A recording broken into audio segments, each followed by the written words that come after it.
Le gouvernement béninois s'inscrit dans la dynamique de la construction d'une administration de développement, ce qui passe par la performance de cette administration.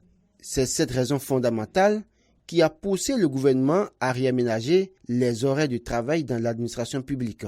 Et c'est pour mieux expliquer les motivations de ce réaménagement horaire que la ministre du Travail et de la Fonction publique était face aux professionnels des médias ce mardi 22 décembre 2020 à Cotonou. Une étude confiée en amont à un cabinet a permis de savoir les impacts des horaires actuels sur la vie des travailleurs.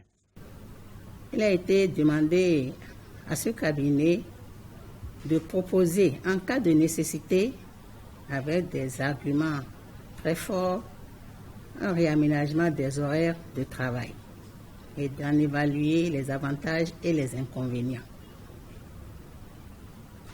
Le cabinet a déposé les conclusions de ces travaux après une approche méthodologique participative qui a proposé des horaires de travail à l'administration, au gouvernement et qui, en tenant compte d'un certain nombre de paramètres, a fixé de nouveaux horaires de travail dans l'administration publique. Selon le rapport du cabinet d'études, les horaires actuels de travail constituent des facteurs déterminants de la contre-performance de l'administration publique. Donc, en procédant au réaménagement horaire, nous parvenons à résoudre le problème de la contre-performance de l'administration. L'administration devrait être beaucoup plus performante avec la mise en œuvre des nouveaux horaires de travail. Ça, c'est pour ce qui concerne l'administration, avec bien évidemment un certain nombre d'avantages ressortis par l'étude. Désormais, les horaires de travail sont de 8h à 12h30 et de 14h à 17h30 avec une pause entre 12h30 et 14h. Ce réaménagement horaire contribuera à une amélioration de la croissance économique de 0,57 points par an correspondant à 26 milliards de francs CFA.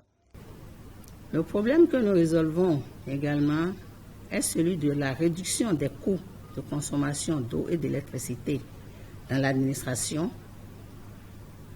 L'autre problème qui est résolu et qui entre dans le cas des avantages pour l'État, c'est que le réaménagement horaire permettra bien évidemment de résoudre un certain nombre de problèmes dans l'administration en rendant les agents beaucoup plus disponibles au travail.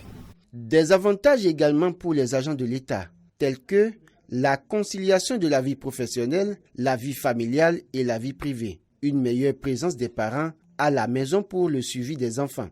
Ces nouveaux horaires de travail rentreront en vigueur dès janvier 2021 avec le renforcement des contrôles de ponctualité et de présence au poste et la mise en place des cantines dans les ministères.